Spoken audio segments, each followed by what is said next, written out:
how to teach empathy to preschoolers. नमस्ते, मैं नेहा वाजपेयी आज फिर आप सभी के साथ हूँ और प्री स्कूल्स के बच्चों में क्या आपके पास ऐसी कुछ टिप्स हैं कि आप उनके अंदर एम्पैथिकली उनकी अपब्रिंगिंग कैसे कर सकते हैं, बहुत कम उम्र में बच्चों को कैसे सहानुभूति सिखाएं।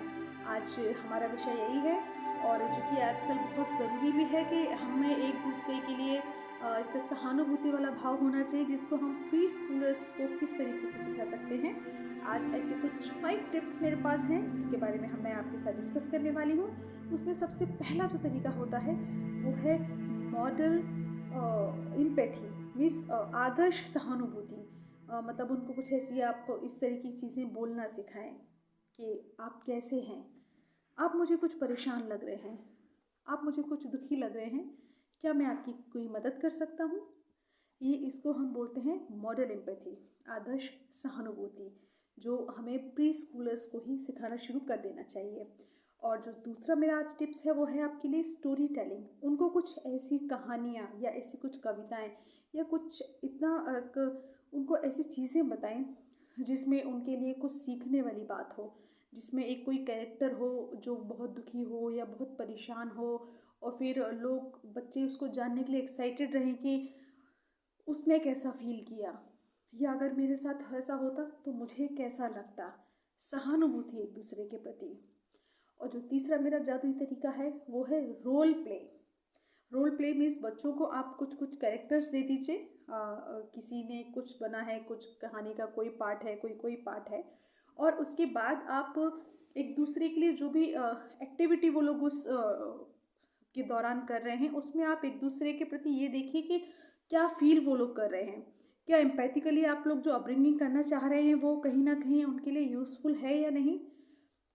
जब उस कहानी के दौरान अगर कोई किसी को कुछ खराब बोल रहा है या कोई किसी को कोई चोट पहुंचा रहा है तो उससे एक दूसरे को प्रभाव क्या पड़ रहा है, ये भी एक तरीका हो सकता है।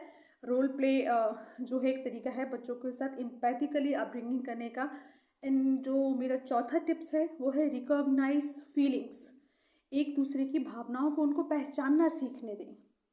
अगर कोई उनके दोस्त है या उनका कोई भी नेबर है या उनके आसपास कोई भी ऐसा व्यक्ति है जो परेशान है तो उनको ये सीखने दें कि वो क्यों परेशान है, क्या आप परेशान हैं, मैं कैसे आपकी मदद कर सकता हूँ, आप मुझे कुछ खुश लग रहे हैं या आप मुझे आज उतने अच्छे नहीं लग रहे हैं या उतने खुश या उतने सेट नहीं लग रहे हैं जैसे आप डेली होते हैं। उनको एक दूसरे की फीलिंग्स को रिकॉग्नाइज करना सीखने दीजिए। ये मेरा चौथा टिप्स था। पांचवा टिप्स है जो सबसे ज़्यादा इफेक्टिव मेरे हिसाब से होता है, प्रेज काइंडनेस। उनके अंदर जो दयालुता का भाव है उसको आप प्रेज करें, उसकी तारीफ करें। जब वो दूसरों के प्रति दयालुता का भाव रखें या किसी के लिए कुछ हेल्पिंग करना चाहें, सहानुभूति के साथ एम्पैथिकली जब वो कोई एक्टिविटी करें आपके सामने, तो आपको उनको प्रेस करना है, उनको मोटिवेट करना है, उनको तारीफ करनी है कि हाँ, तब हम समझ सकते हैं कि एम्पैथिकली उनकी ब्रिंगिंग जो है कि वो काफ़ी हद तक हम कर पा रहे हैं।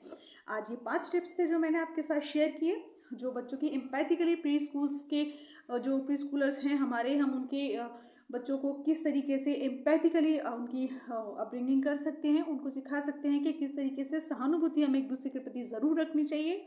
और मैं नेहा वाजपेयी आगे भी इसी तरह अलग अलग टिप्स और अलग अलग सोल्यूशंस के साथ आपके साथ मिलती रहूँगी। और अगर आपका कोई प्रॉब्लम या कोई ऐसा क्वेश्चन है जो आप मुझसे पूछ सकते हैं, जो प्री स्कूल की बच्चों से रिलेटेड हो या आपकी पेरेंटिंग से रिलेटेड हो, तो आप मुझे मेरे कमेंट बॉक्स में कमेंट कर सकते हैं। और इस तरीके की रील को सेव करके आप क्विक टिप्स मेरे से ले सकते हैं। आज के लिए थैंक यू।